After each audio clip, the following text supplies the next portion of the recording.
It was supposed to be just another ride home. The hum of the train, the blur of city lights flashing past, and the quiet exhaustion that hung in the air like fog. But no one expected what happened that night to change the lives of two complete strangers forever. If you've ever wondered whether heroes still walk among us, wait till you hear what this single dad did, without even thinking twice. The late evening train was half empty as it rumbled through the outskirts of New York. Emily Carson sat near the window, clutching her bag to her chest. She had stayed late at the university, wrapping up final details for a community program she had volunteered for.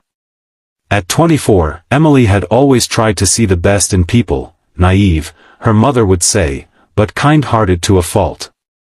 She hadn't noticed the man when he boarded at the last station. Greasy hair, too close eyes, and the kind of smile that makes your stomach twist. He sat across from her, then slowly inched closer, pretending it was casual. First came the stares. Then the whispers. And then, without warning, his hand brushed against hers. Emily froze. "Stop," she whispered, voice trembling. "Please don't touch me." But the man only grinned wider.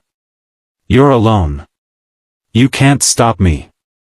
A few seats down, a man stirred. David Miller had just gotten off his second job. Construction all day, then night shift janitor at a mall. His body ached, and his mind was on one thing, getting home to his 7-year-old daughter, Lily. She'd begged him not to take the second job. But life had changed after his wife died 3 years ago. Bills didn't pay themselves. Dreams were expensive, and all he wanted was to keep Lily dreaming. When David heard the frightened voice, he didn't analyze it. He didn't weigh the risks. He stood up. "Hey," he barked, voice cutting through the carriage like a whip.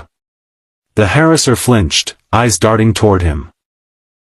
David walked over and stood between Emily and the man. He was tall, broad-shouldered, with calloused hands and worry lines etched deep into his forehead. She said, "Stop. Are you deaf, or just stupid?" The man scoffed. "Mind your business, old man." David leaned forward, his voice low and fierce. "This is my business now."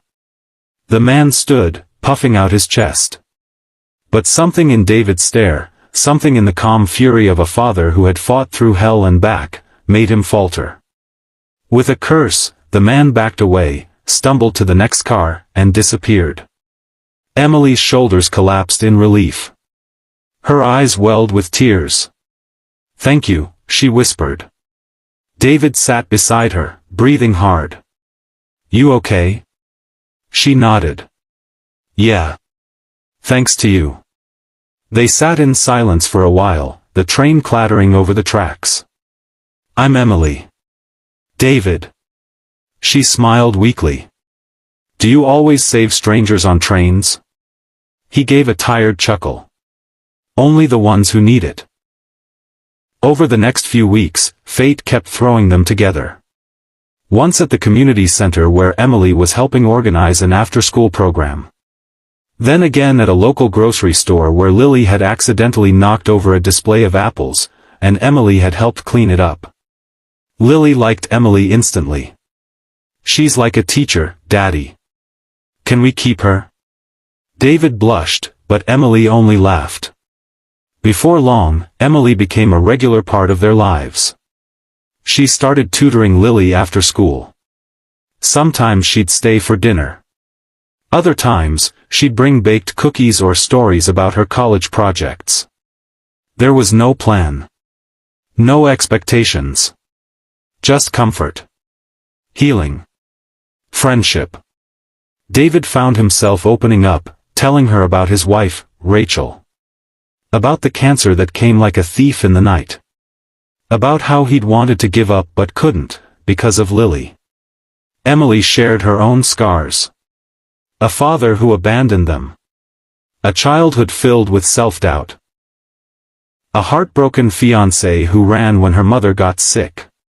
Both had been broken in different ways. But somehow, sitting at that tiny dinner table, passing mashed potatoes and giggling at Lily's knock-knock jokes, they felt whole again. But peace doesn't last forever. One evening, David got a call from the landlord. The building was being sold. Tenants had 60 days to vacate. Rent across the city had skyrocketed, and David had nowhere to go. He didn't tell Emily right away. Didn't want to burden her. But Emily found out, through Lily. Daddy says we might have to live in the car. But he says it's okay, 'cause I can pretend it's camping. Emily was heartbroken. That night, she confronted David. You should have told me.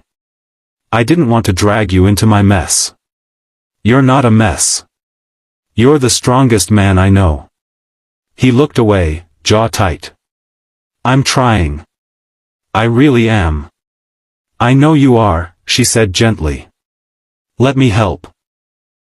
With her connections at the community center and a few calls, Emily found a local church program offering emergency housing for single parents. David and Lily moved into a small studio space that same week. It wasn't perfect, but it was safe. And it gave David time. Over the next few months, with Emily's help, David applied for better jobs. He got hired as a maintenance supervisor at a local school, a steady paycheck and benefits. Lily started thriving in school, her grades soaring. And as for David and Emily, their friendship deepened into something beautiful. Tentative. Tender. Like spring after a long winter. 1 year later. Lily stood at the front of a small community hall, holding a microphone twice the size of her hand. I want to thank everyone for helping my daddy. And I want to thank Miss Emily for loving him when he didn't even love himself. You're my hero too. The crowd clapped. Emily wiped her tears. David walked up behind her, his hands trembling. I never thought I'd get a second chance at love, he said softly. But this woman reminded me what hope looks like. And there, in front of friends and neighbors, he knelt down, not with a diamond ring, but with a paper ring Lily made in art class. Will you be my family? Emily nodded, her heart full. Sometimes, the smallest actions, like standing up on a train, can change your life forever. David didn't think twice when he defended Emily. He didn't do it to be a hero. He did it because it was right. And in doing so, he found someone who helped him heal. Who loved his daughter like her own. Who gave him hope again. Because the most beautiful stories often begin in the most unexpected places. Even on a train. If this story touched your heart, don't forget to share it.